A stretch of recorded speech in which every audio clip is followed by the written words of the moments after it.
Allahu Akbar, Allahu Akbar, Allahu Akbar, Allahu Akbar. Asyhadu an la ilaha illallah.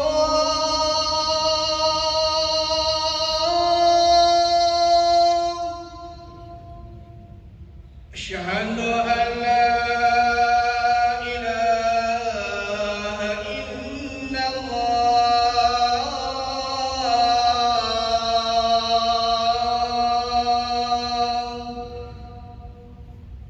أشهد أن محمدًا رسول الله.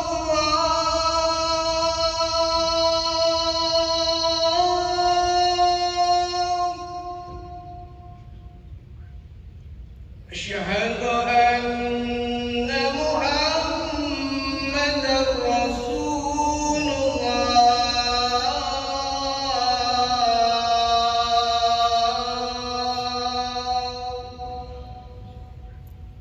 حي على الصلاة.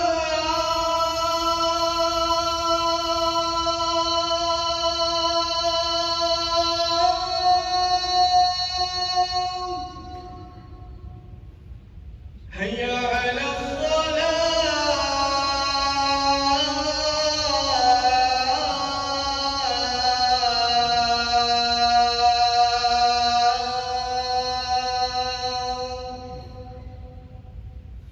حي على الفلاح.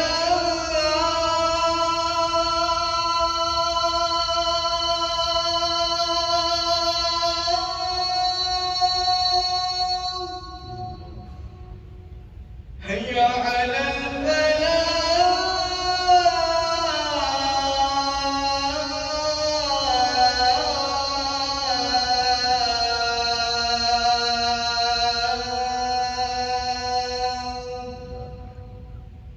الله أكبر، الله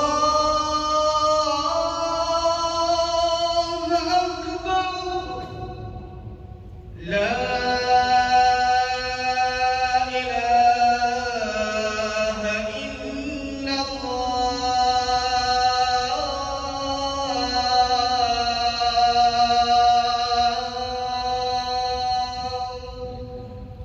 الحمد لله القائل: أعوذ بالله من الشيطان الرجيم. سبحان الذي أسرى بعبده ليلا من المسجد الحرام إلى المسجد الأقصى الذي باركنا حوله لنريه من آياتنا إنه هو السميع البصير.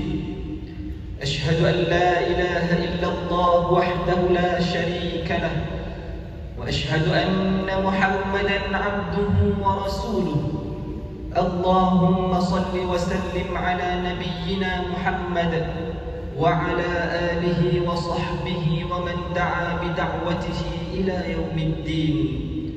أما بعد، فيا عباد الله، اتقوا الله. أوصيكم ونفسي بتقوى الله وطاعته لعلكم تفلحون.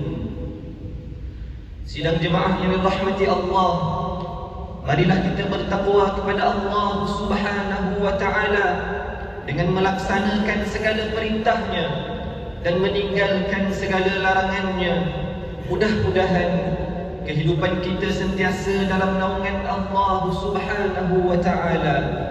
Khatib mengingatkan para jemaah agar memberi sepenuh perhatian kepada khutbah yang akan disampaikan dan tidak melakukan perkara-perkara yang lara seperti berbual-bual atau menggunakan telefon. Alangkah ruginya jika kita sudah berada di dalam masjid ini tetapi kita tidak mendapat sebarang bahagian pun manfaat daripadanya. Rasulullah sallallahu alaihi wasallam telah mengingatkan kita, "Wa man lagha falaysa lahu fi jum'atihi tilka syai'." Bermaksud, dan sesiapa yang melakukan sesuatu yang lara, dia tidak mendapat bahagiannya daripada Jumaatnya itu. Hadis riwayat Abu Dawud.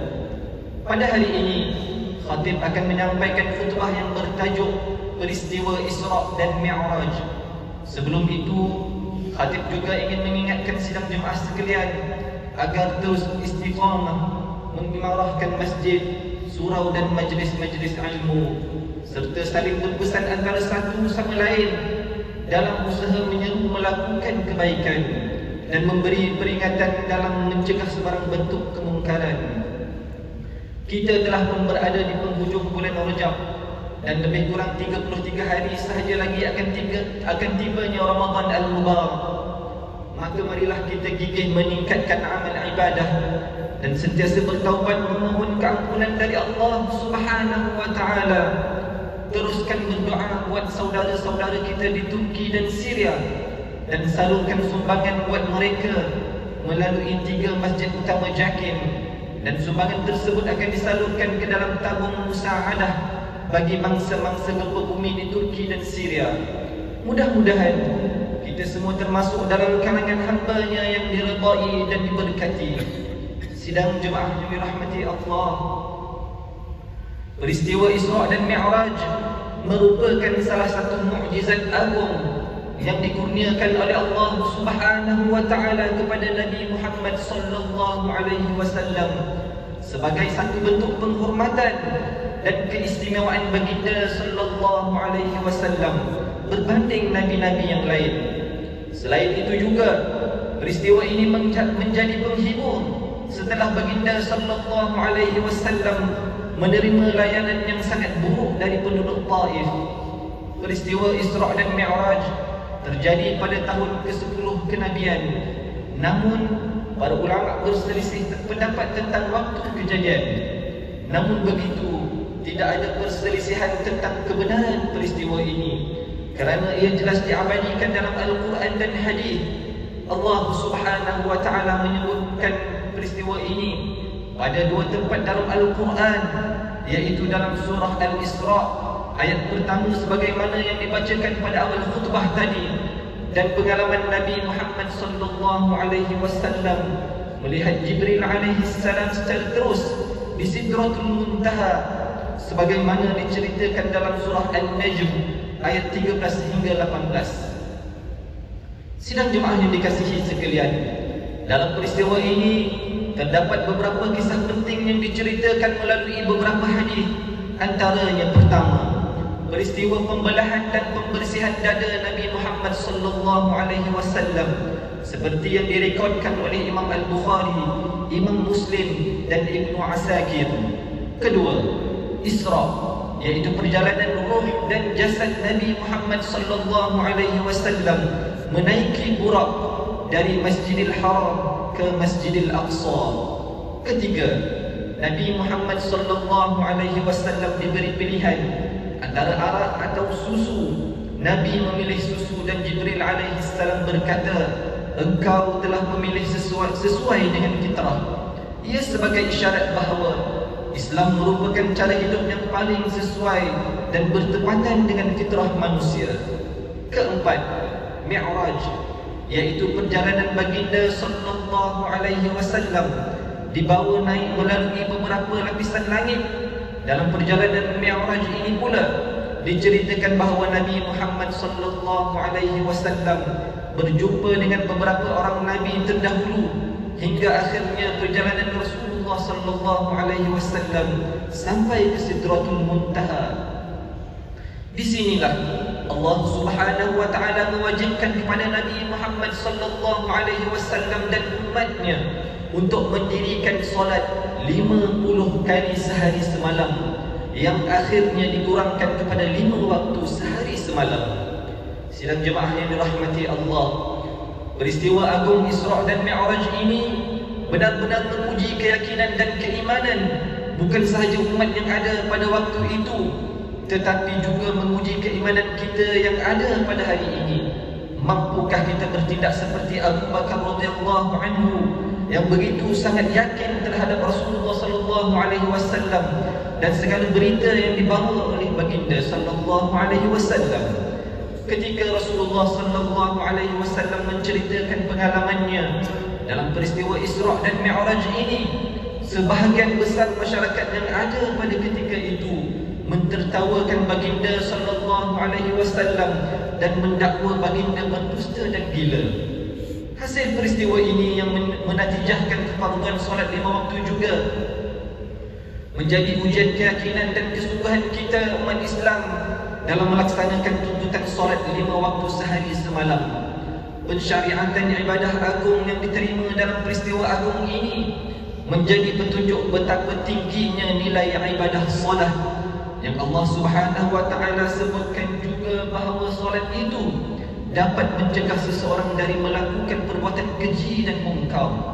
Allah Subhanahu wa taala berfirman dalam suratul Ankabut ayat 45, "Utlu ma uhiya ilaika minal kitabi wa aqimis shalah innas salata tanha 'anil fahsya'i wal munkar wa la dzikrullahi akbar wallahu ya'lamu ma tasna'un."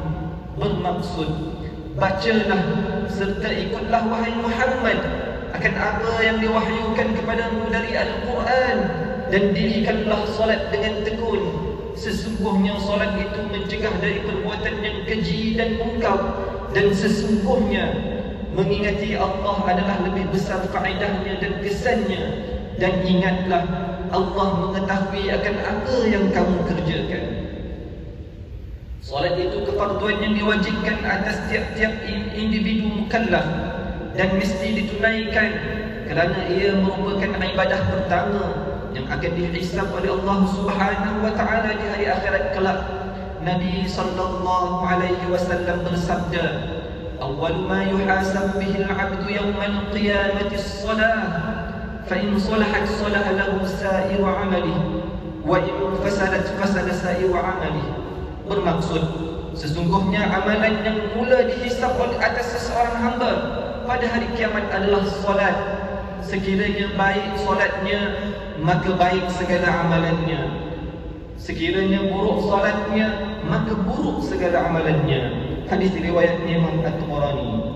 Maka dirikanlah solat dan berusahalah untuk mendirikannya pada awal waktu dan sesempurna mungkin. Itulah penyelamat kita di hari akhirat kelak.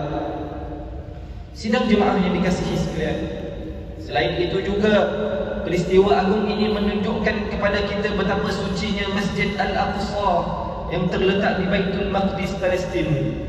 Palestin yang dibuka oleh Nabi Ibrahim alaihissalam menjadi tempat kelahiran ramai kalangan para anbiya alaihim salatu wassalam dan merupakan kiblat pertama bagi umat Islam.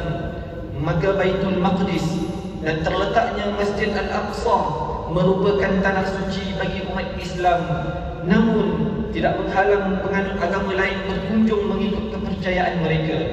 Negara haram Israel yang ditubuhkan hasil penipuan melalui perjanjian Balfour 1917 dan perjanjian Sykes-Picot pada 1916 didukung dengan tindakan memecah belahkan umat Islam atas perbezaan kaum dan mazhab. Mereka menemukan negara-negara mengikut peta yang dilakarkan oleh mereka sendiri dan dibahagikan dalam kalangan mereka yang bersama-sama menjatuhkan kerajaan Uthmaniyah yang sedang lemah ketika itu.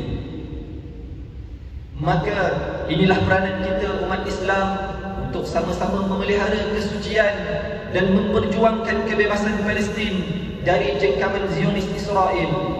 Teruskanlah berdoa supaya saudara-saudara kita di Palestin diberi kekuatan dan kesabaran yang saban waktu terpaksa menghadapi kekejaman dan ketidakadilan Zionis Israel yang sombong dan sentiasa berpura-pura atas logat hak asasi manusia mereka. Justru mengakhiri khutbah pada hari ini, marilah kita menghayati beberapa kesimpulan. Pertama, Allah Subhanahu wa taala sangat berkuasa atas tiap-tiap sesuatu.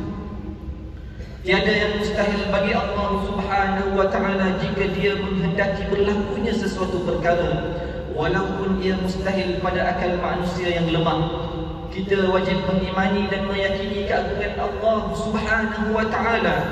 Kedua, kita diwajibkan dengan kefarduan solat 5 waktu sehari semalam. mendirikan solat bererti mendirikan agama, manakala meninggalkan solat ibarat meruntuhkan agama dalam diri. Mendirikannya juga dapat melihara diri dari melakukan perbuatan yang keji dan mungkar. Dan ketiga, meyakini bahawa Islam merupakan suatu cara hidup yang paling tepat dan sesuai dengan fitrah manusia. Tidak ada ajaran lain selain Islam yang adil, benar dan relevan dengan fitrah manusiawi dan boleh menyelamatkan manusia dari kesengsaraan dunia dan akhirat. Renungkan firman Allah Subhanahu wa taala dalam surah Al-Muddathir, "Ma salakakum fi saqar? Qalu lam naku minal musallin." Bermaksud, setelah melihat orang-orang yang bersalah itu, mereka berkata, apakah yang menyebabkan kamu masuk ke dalam neraka Saqar? Orang-orang yang bersalah itu menjawab, kami tidak termasuk dalam kumpulan orang-orang yang mengerjakan sembahyang. Barakallahu li wa lakum bil Qur'anil 'azim wa nafa'ani wa iyyakum bima fihi minal ayati wad dzikril hakim wa taqabbala minni wa minkum tilawatahu innahu huwas sami'ul 'alim.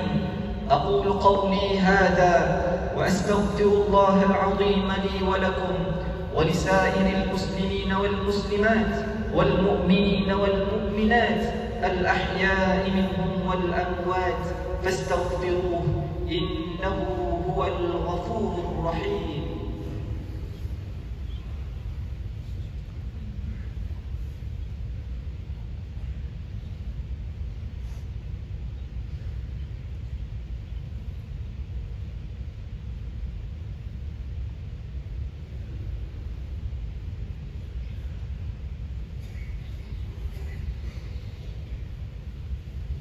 الحمد لله رب العالمين والصلاة والسلام على سيدنا محمد النبي الأمين وعلى آله وأصحابه الطاهرين ومن تبعهم بإحسان إلى يوم الدين. أشهد أن لا إله إلا الله وحده لا شريك له وأشهد أن سيدنا محمدا عبده ورسوله. أما بعد، فيا عباد الله اتقوا الله، أوصيكم ونفسي بتقوى الله وطاعته فقد فاز المتقون. Sidang jemaah yang dikasihi sekalian, bertakwalah kita kepada Allah Subhanahu wa taala dengan sebenar-benar takwa supaya kita mendapat keridhaan-Nya.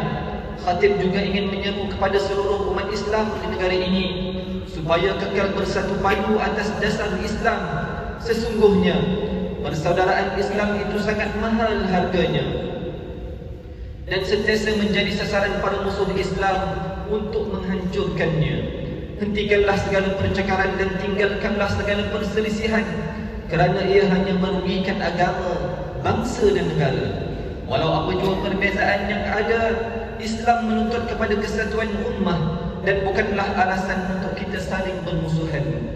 Pada hari yang mulia ini juga, marilah kita memperbanyakkan berselawat ke atas Nabi Muhammad sallallahu alaihi wasallam sebagaimana perintah Allah Subhanahu wa taala dalam suratul Ahzab ayat 56. Innallaha wa malaikatahu yusalluna 'alan nabi ya ayyuhalladzina amanu sallu 'alaihi wa sallimu taslima.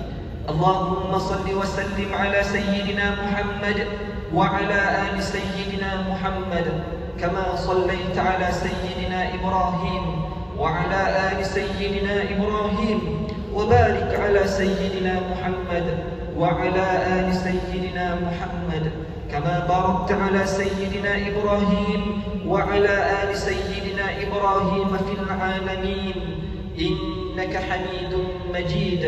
وارض اللهم عن الخلفاء الراشدين وعن بقية الصحابة أجمعين وعن التابعين وتابع التابعين ومن تبعهم بإحسان إلى يوم الدين. وارض عنا معهم يا أكرم الأكرمين. اللهم اغفر للمسلمين والمسلمات والمؤمنين والمؤمنات الأحياء منهم والأموات. اللهم أيد بدوام التوفيق والهداية والصحة والسلامة جلالة مالكنا ووهدلي yang maha mulia Seri Paduka Baginda yang di-Pertuan Agung As-Sultan Abdullah Riayatuddin Al-Mustafa Billah Shah Ibni Al-Marhum Sultan Haji Ahmad Shah Al-Musta'in Billah. Wakadhalika ke bawah duli yang maha mulia Seri Paduka Baginda Raja Permaisuri Agung Tunku Hajah Azizah Aminah Maimunah Iskandariyah bintil marhum Al-Mutawakkil ala Allah Sultan Iskandar Al-Haj. اللهم احفظ علماءه ووزراءه وقضاته وعماله ورعاياه من المؤمنين والمؤمنات برحمتك يا أرحم الراحمين. اللهم اجعل بلدنا ماليزيا آمنا مطمئنا سخاء رخاء دار عدل وإيمان وأمن وأمان وسائر بلاد المسلمين. اللهم أعز الإسلام والمسلمين ودمر أعداءك أعداء الدين وانصر من نصر الدين واخذل من خذل المسلمين وأعل كلمتك إلى يوم الدين. اللهم ادفع عنا البلاء والغلاء والوباء والفحشاء والمنكر والمحن والفتن ما ظهر منها وما بطن من بلدنا هذا خاصة ومن بلدان المسلمين عامة إنك على كل شيء قدير. اللهم إنا نعوذ بك من البرص والجنون والجذام ومن سيء الأسقام. ربنا هب لنا من أزواجنا وذرياتنا قرة أعين واجعلنا للمتقين إماما. ربنا آتنا في الدنيا حسنة وفي الآخرة حسنة وقنا عذاب النار. عباد الله إن الله يأمر بالعدل والإحسان وإيتاء ذي القربى وينهى عن الفحشاء والمنكر والبغي يعظكم لعلكم تذكرون. فاذكروا الله العظيم يذكركم واشكروه على نعمه يزدكم واسألوه من فضله يعطكم ولذكر الله أكبر والله يعلم ما تصنعون. أقيموا الصلاة.